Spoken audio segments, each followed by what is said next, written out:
Hello guys. So today is April 15, sorry. Today is April 15 na and maganda ang weather ngayon. Mamaya uulan pero may time pa tayo para magpalit ng winter tire ng ating minivan. So ito siya ngayon. Yan. So papalitan natin tong winter tire natin. Since maganda ng weather at hindi naman na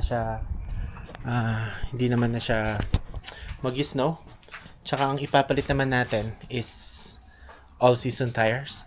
So bakit pa ako bumili ng all season tires? Dito lang naman kami sa Ontario. I mean, all season na to, mostly kasi dito pagka naka all season ka na, yung iba hindi na nagwi-winter tires. So, ang reason ko is dahil yung aming Odyssey is front wheel drive lang. So, actually ayokong bumili ng car sana na hindi all wheel drive. Unfortunately, that time kasi sobrang hirap makakuha ng Sienna. So, nakita ko sa website itong Odyssey, brand new siya at may naka-promo siya, mas less interest. So, ito na yung kinuha ko. Tsaka okay din naman siya. Good naman siya. Honda pa rin naman. So, yan. So, ngayon, palitan natin yung tires ng minivan natin. Pero, kailangan ko pang tanggalin. Ito pala, no? Ganito pala yung ginagawa ko every time na magpapalit ako. Ganito yung yung storage ko. Sorry. Ganito yung storage ng gulong ko para magkaroon pa rin ako ng space, no, na malagay yung sasakyan. Pag winter, pinapasok ko yung minivan dito sa garage. Tapos kailangan sobrang dapat maano natin yung natin, yung space, ma-maximize natin yung space natin. So ganyan yung ginagawa ko. So, ewan ko guys sa inyo kung mayroon pa kayo ibang ways, no, na meron naman na nilalagay sa taas sa taas na yung storage, pero too much work na 'yon. Tsaka hindi pa naman namin to bahay, so hindi ko siya gagawin. Kaya temporary ganito muna yung gagawin natin every time na mag-store tayo ng gulong.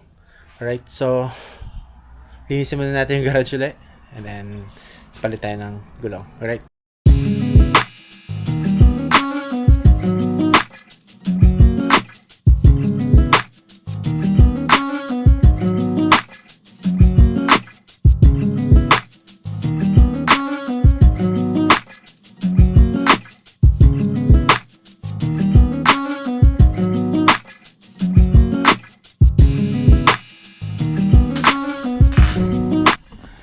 Kita ko pala sa inyo, no?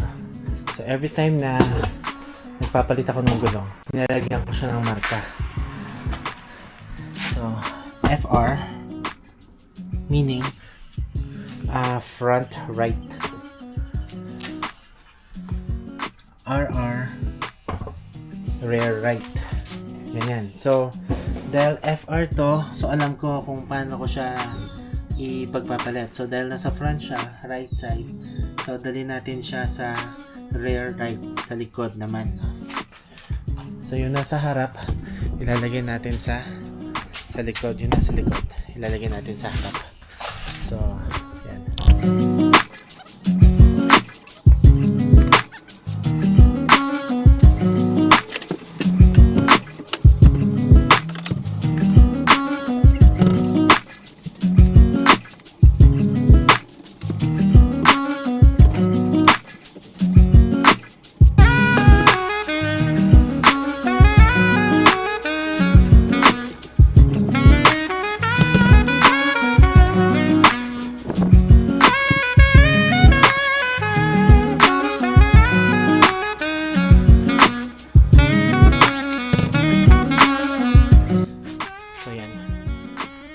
Ready na natin.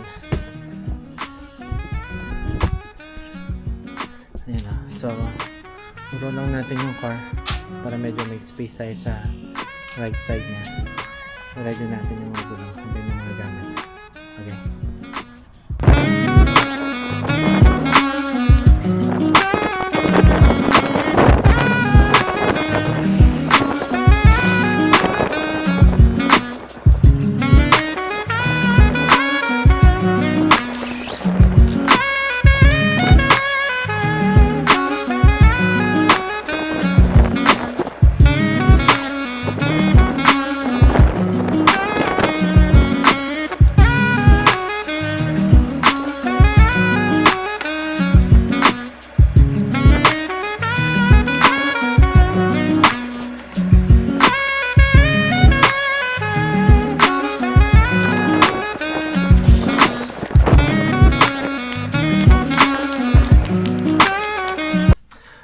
Okay, tapos na tayo guys palit ng gulong. So, ang gagawin natin is linisin naman natin yung mga tinanggal natin na gulong, which is yung winter tire. Linisin natin ito. Itong super clean. So, yung ratio niya is 1:10. 1 part super clean, 10 part water. So, yeah. So, ngayon, lagyan naman natin ito. Ito gamit natin is Mr. Pink ng Chemical Guy. Lagyan natin dito konti lang.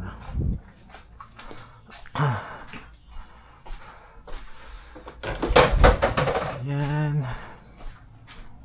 Tapos ito dito natin siya tirahin sa gilid. Dito natin siya titirahin bago natin siya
So, yun nga katatapos na natin mag-store ng gulong at maglinis ng ating garage. Yan. So, ito yung aking mower. Dati nakalagay yan dun sa taas. Yan kung saan yung bike na blue. Ngayon, kasi spring na, gagamitin namin siya. So, yung mga bikes nandyan. Yung bikes. Tapos yung scooter, nilagay ko na siya dyan. Yung gulong, dito sa corner ko na lang nilagay. Usually kasi siya sa wall, diba? So, since hindi ko naman ipapasok yung car, kasi pagka winter, pagka itong mga gulong na to nandito, hindi ko mapasok yung Odyssey. Kasi, yung clearance lang, pag pinasok ko yung Odyssey, siguro mga ganito na lang, mga isang dangkal. Kaya hindi pwedeng dyan siya nakalagay. So ito yung snowblower. Yan, dyan ko na lang siya nilagay. Yung bikes na nilagay, medyo magulo. Ito, i-unbox natin yan next time. Siguro bukas or sa weekends. Kasi may gagawin tayong side hustle. So, yan, nag-collect ako ng mga tools. Unbox natin yan next time. Pakita ko sa inyo. At saka, ano pa? Yun lang, itong gulong. Ito, i-dispose ko na to. Ito yung winter tire ng Hyundai Kona. So, bukas, pupunta akong Costco, papapalit ko yan. Yan yung nakakabit sa, sa Hyundai Kona is yung summer tire pa yan. Yan pa yung summer tire na binili namin. Since nung binili namin yung sasakyan, sorry. Yan yung summer tire na kasama. Plus itong winter tire na to kasama din yan siya sa pagbili ng sasakyan. So, yeah. So, bukas. So, ito, expire na to. So, dispose na natin to. Pagka, before winter, bili ulit tayo ng panibagong set ng gulong. Ako kasi, inaano ko talaga yung safety, no? Although, yung Kona is all-wheel drive siya, tapos all-season yung binili natin na gulong, tapos graded muds plus snow pa siya. Pwede siya sa muds, pwede siya sa snow. Pero syempre si manager yung gumagamit yan, kailangan safety siya. Tsaka yeah. So kailangan natin mag-invest na talaga tayo. So yun. So ngayon ito na lang muna at medyo gabi na. So wrap up na tayo, guys. Okay, bukas punta tayo ng Costco. Tsaka bukas may pisyo rin ako. So see you tomorrow. Peace.